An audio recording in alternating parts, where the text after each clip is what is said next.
Was it love? Was it passion? Was it a toxic passion? Why are we so fascinated with the love story, if we can call this, of Anne Boleyn and Henry VIII? Why is this couple so iconic still today? Probably because we can somehow relate to them. You know, there is something about them, about this kind of lust and attraction that resonates in a modern society where everything is dictated by physical attraction. And here it is clearly what happened, though I do believe it was a bit deeper than just a pure physical attraction. But it is a love story, or a toxic passion as I like to call it, that ended badly. But how did it start? How did that happen? How did Anne Boleyn capture Henry VIII's interest, but also his heart? The question that everyone always asks me when I give talks or when I teach about Anne Boleyn and Henry VIII is when and where did they first meet? And I think that attracts a lot of attention because we all want to know, where did this love story start? I think there's a difference between where it started and when they actually first met. So they first met at the Field of the Cloth of Gold, also called the Camp du Drap d'Or, that was taking place from the 7th to the 24th June 1520. It was a meeting between Henry VIII and Francis I of France, and it took place between Ardes and Guines, and it was kind of a very unprecedented sight. It was an unprecedented event. It was the first time that two kings were meeting to celebrate their alliance and their union. It was something that Charles V, Francis I, arch enemy, really despised and did not quite understand. It also shows the complexity of the relationship between Henry VIII and Francis I. Henry left England from Dover to go to Calais, which was an English city at the time. And at that meeting, it was a very kind of show-off. Both kings really wanted to show the performance. They wanted to show how amazing they were, how strong they were. And it was a bit of a competition, if you think about it. I put some very, I think, interesting details from a contemporary source in my forthcoming book on Anne Boleyn. I really enjoyed researching and writing about it because it is a happy time, but it also was a time where France and England shows that they can't really just be friends and they have to have some type of rivalry, which I found quite funny. Because now I totally see myself, you know, as Franco-British. I have the two citizenships, so obviously it's like kind of like this, my two countries always teasing one another, and I think it's quite funny and amusing. At the time Anne Boleyn was there, she was in the service of Claude of France. So we're not entirely sure if she was with Claude of France or Margaret of Angoulême, and that's because we don't have all the household records. But she definitely was there. Her father was there as well. And so it was also a family reunion for her. And though we don't really have any reports from her saying exactly what she saw and what she experienced, there is no doubt that she saw Henry VIII. Was there a big meeting? I hardly think so, because at the end of the day, she was not of real importance in 1520. But they did see each other for the first time in France, at the Field of the Cloth of Gold. On the 4th March 1522, Anne Boleyn had been back from France to England, and she was stepping into court at a magnificent event that was held at Cardinal Wolsey's opulent Thames residence. She was marking history at that very moment. It is called the Vert pageant. Anne, alongside other ladies, were playing virtues and they were wearing masks, so you could not tell who was who. We would never know exactly what virtue she was playing. Some people had argued for a long time that she was playing perseverance, and there's actually no true evidence. It was kind of a misreading of the sources, and it can happen even to the best historians. You know, I'm not here to judge anyone. It's something that happens, that you can misread a source and you can make mistakes. We all do. The other women were Mary Boleyn, so Anne Boleyn's sister, Mary Tudor, Gertrude Courtenay, the Countess of Devon, Jane Parker, the future Jane Boleyn and future sister-in-law. We had Mistress Brown, Mistress Dannet, and an unspecified third woman. But what's very interesting is that it was the time where she probably impressed Henry VIII to the point where he was going to pursue her. In 1522-1523, Anne Boleyn has no interest in Henry VIII, and she has an interest in someone else, Henry Percy. And the marriage and the match between Henry Percy and Anne Boleyn is going to be put to an end by Cardinal Wolsey, probably because of the order of Henry VIII. And here it shows you how much Henry VIII wanted Anne Boleyn for himself. Here we're going to have a dance and a pursuit for love. And we can say it's love. I really believe here that we have already glimpses of a toxic passion. We have a woman who was interested in another man, and the most powerful man in the country was going to put an end to it because he wanted her. Anne will not give easily to Henry VIII. There's going to be a play, the games of love, the games of the toxic passion. There's going to be some events that is going to force her to go back to Hever, notably the sweat, where, you know, there's going to be like, basically it's like the plague, right? So like a very dangerous, life-threatening disease that's going to force her to go back to Hever. She contracted it and she's going to recover for it. But what's so interesting is like all her time she spent in Hever Castle, we have Henry VIII who sent her letters. We have 18 letters from Henry VIII to Anne Boleyn. These letters ended up in the Vatican, of all places, and I will put down a link below in the description box where I discuss with this amazing research team, Dr Kendra Packham, Professor Peter Lake and Professor Michael Questier, where we track down on how these letters, these love letters between Henry VIII and Anne Boleyn, well, from Henry VIII to Anne Boleyn, ended up in the Vatican. So if you're interested, just click the link down below.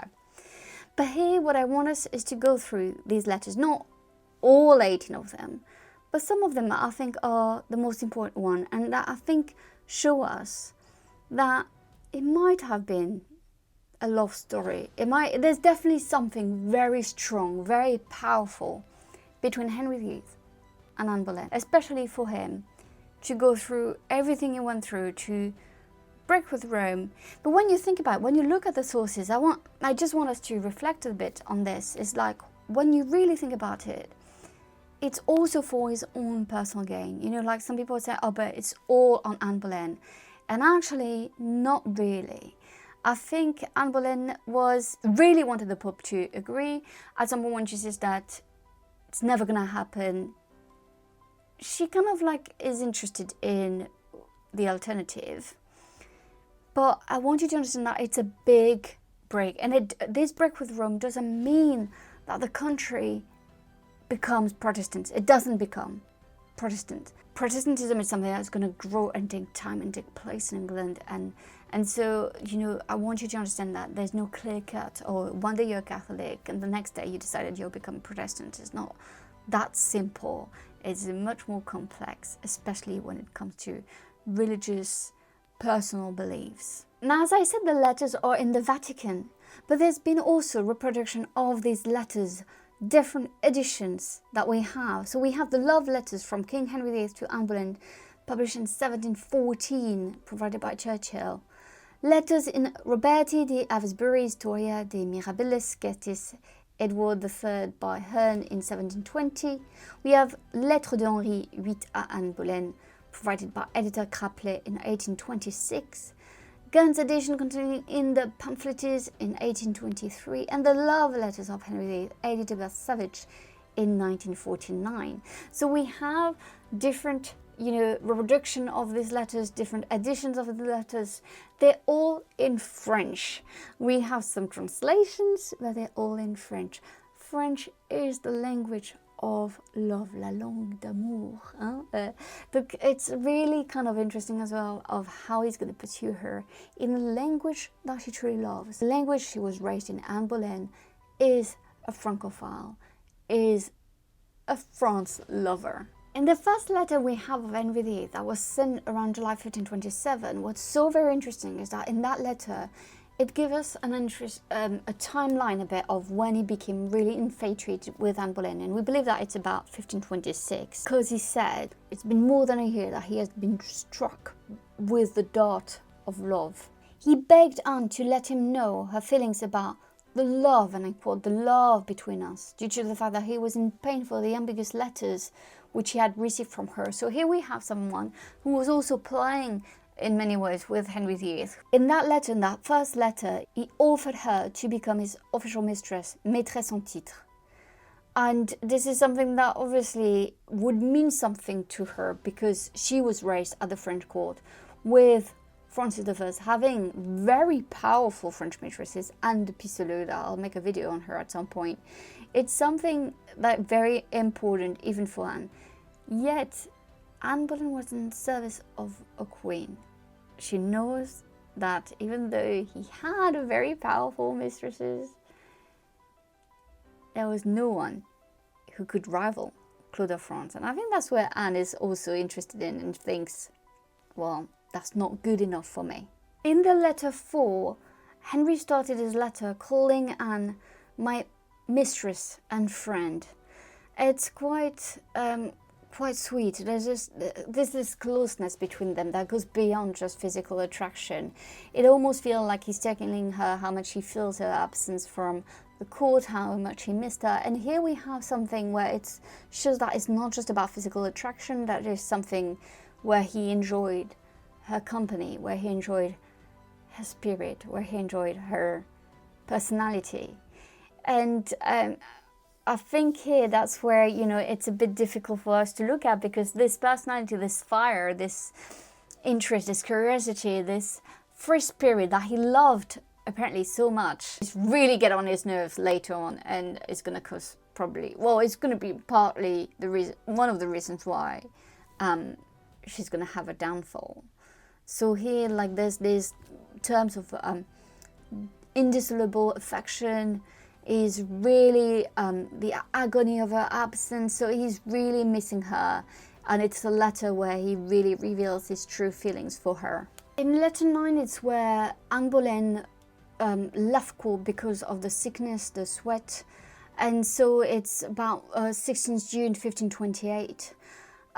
We can put it into the historical context here, and he's very, very worried about her health. And so he's sending his own doctors and surgeons for her, and he really, really hopes that she's going to get better. In that letter, he said that he would want to bear half of her sickness to make her well, which is a bit weird because it's just half of her sickness and not all of it. Maybe he's still trying not to die at that point. So, he maybe not there in terms of love, of sacrificing himself. And I think it shows us of what type of man he is. He will not sacrifice himself for anyone. He's really trying here to make her better, to show his concern, and he ends a letter by saying that her presence would be more comfortable than all the jewels of the world. So here, he's telling her that she's everything that he really, really, truly wants. Letter 15 is the cheekiest, I think, a letter we have of Henry VIII to Anne Boleyn, where he discloses his ardent physical desire for her. He expressly said that he wanted to kiss her pretty duckies, so duckies' breast, and we have here the strong physical attraction. He really wants her back at court. He really wants physical closeness to her, and we don't have a reply, so we don't really know where are the replies.